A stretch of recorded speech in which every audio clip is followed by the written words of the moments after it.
Bienvenue sur Africa 24 dans cette nouvelle édition du 12-15. Voici les titres de l'actualité. Reprise des relations diplomatiques entre Sao Tomé et Principe et la Chine. Un partenariat stratégique pour le développement intérieur de l'archipel. La Guinée s'oppose à une intervention militaire en Gambie proposée par la CEDEAO. Le président Alpha Condé prône la résolution pacifique de cette crise post-électorale. Développement des infrastructures routières au Bénin. Le pays est mis sur la qualité de ses routes pour devenir un pôle de transit incontournable pour le commerce en Afrique de l'Ouest. Les relations diplomatiques entre Sao Tomé et Principe et la Chine ont repris le 26 décembre après 20 ans d'interruption. Une réconciliation qui s'explique par la fin des relations entre l'archipel africain et Taïwan que la Chine considère comme un gouvernement rival. Maria Madramé. C'est d'une certaine manière une récompense pour Sao Tomé et Principe d'avoir rompu ses liens avec Taïwan. La Chine a rétabli ses relations diplomatiques avec l'archipel. Ce lundi 26 décembre 2016, un communiqué commun a été signé sur l'établissement des relations bilatérales. Occasion saisie par le ministre chinois des Affaires étrangères, Wang Yi, pour réaffirmer le principe d'une Chine unique. Nous avons convenu que le principe d'une seule Chine devrait être le fondement des relations bilatérales à tout moment et devrait être maintenu tout le temps sans fléchir. Nous sommes tous deux d'accord sur la compréhension et le soutien mutuel en ce qui concerne les intérêts fondamentaux et les préoccupations majeures. 20 ans après l'interruption des relations diplomatiques entre les deux pays, le ministre des Affaires étrangères de Sao Tomé et Principe, Urbino Botelho, a relevé la portée historique de la reprise des relations bilatérales. Il faut surtout reconnaître le rôle de plus en plus important joué par la République populaire de Chine dans le monde.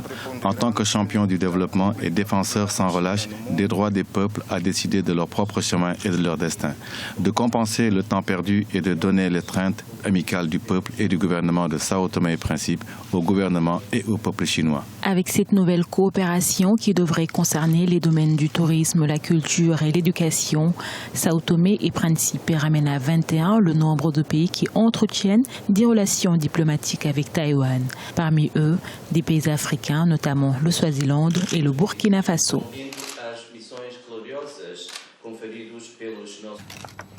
Également dans l'actualité, le Burkina Faso devrait recevoir une enveloppe de 27 milliards de francs CFA, soit près de 43 millions de dollars de la part de Taïwan en 2017.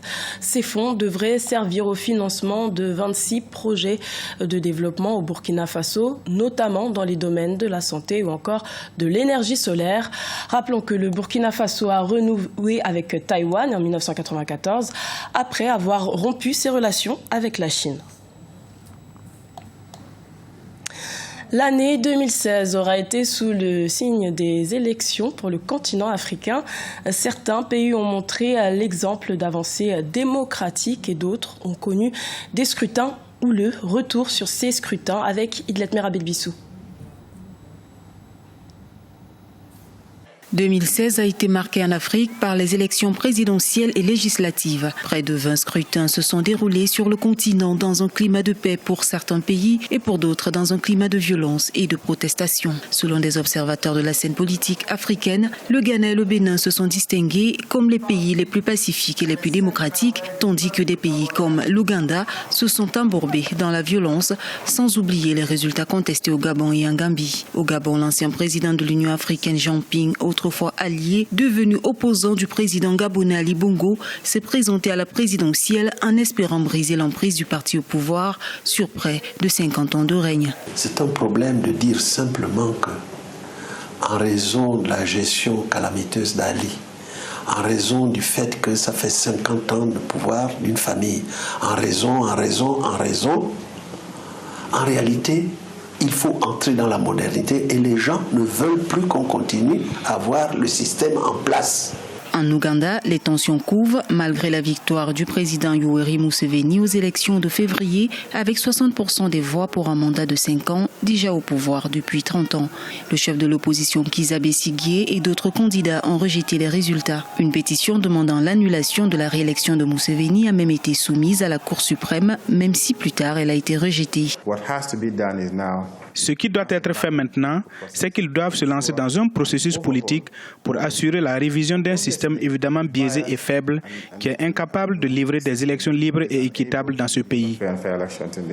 Au Bénin, le célèbre homme d'affaires Patrice Talon a été élu après un second tour de l'élection présidentielle. Un scrutin qui, selon des analystes, renforce l'image du Bénin en tant que modèle de démocratie en Afrique subsaharienne. Il semblerait que la population préfère aujourd'hui faire avec ces hommes d'affaires-là qui viennent au pouvoir. C'est la première leçon.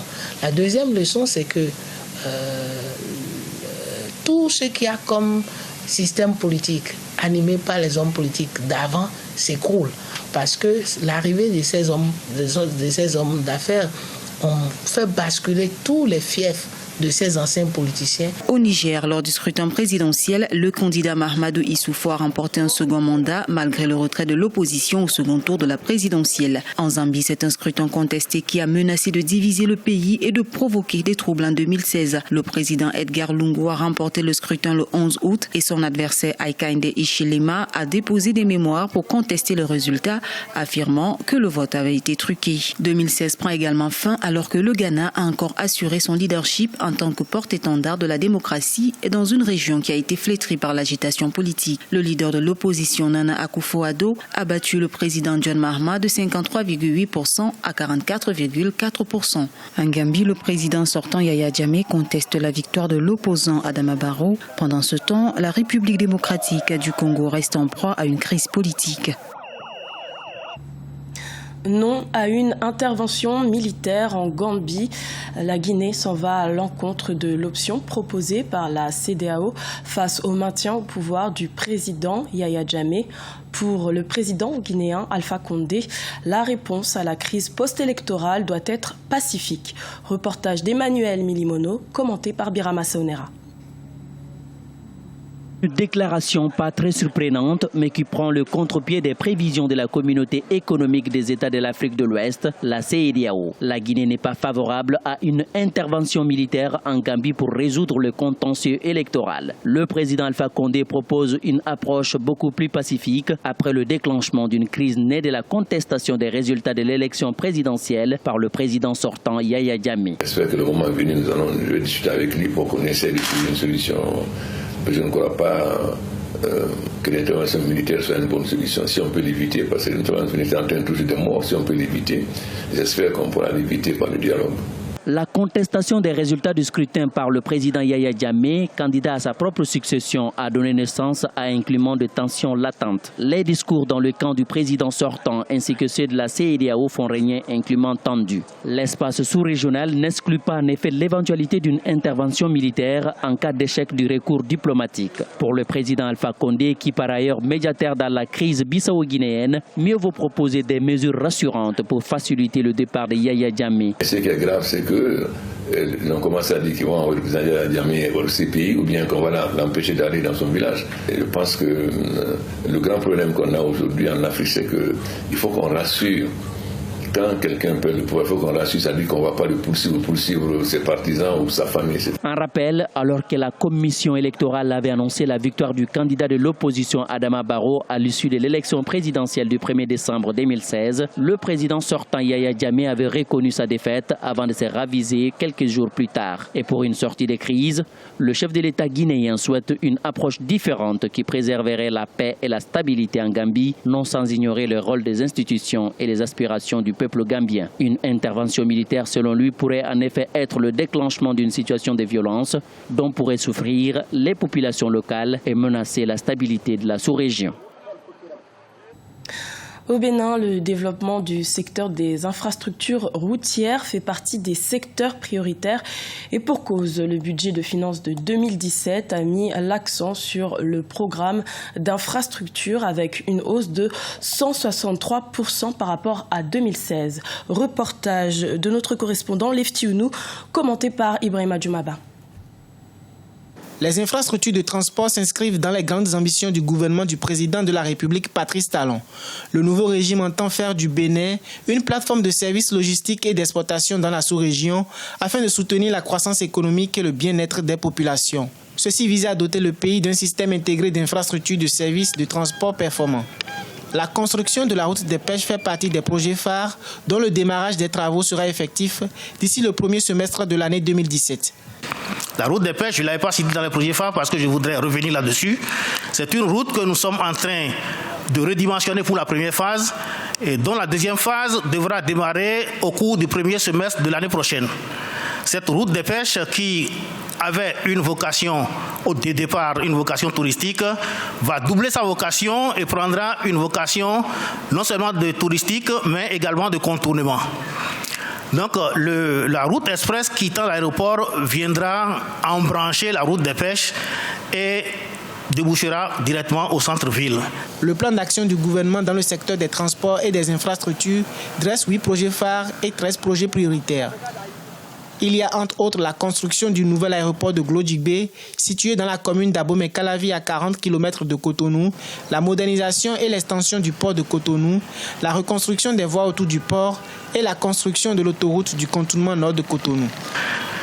Le contournement nord de Cotonou, c'est une voie de 40 km qui va quitter le rond-point de Sémé, qui va longer la berge lagunaire depuis Sémé, passera par les quartiers d'Avotrou, Minotchou, va enjamber la lagune de Cotonou et va atterrir à Calavikota, au carrefour de Calavikota, en passant par les berges de Ménotin et de Djonou. Un programme de route de 16 axes routiers qui font un total de 1362 km répartis sur le territoire national est aussi envisagé au cours du quinquennat du président Patrice Talon. Ces routes permettront de faciliter les liaisons entre les villes du pays et de renforcer les échanges commerciaux entre les populations.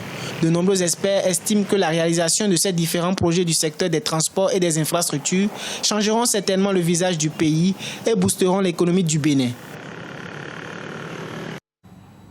Ce journal a été réalisé par l'ensemble de la rédaction. Merci de votre fidélité. Retrouvez dans un instant une nouvelle édition de l'information sur Africa 24.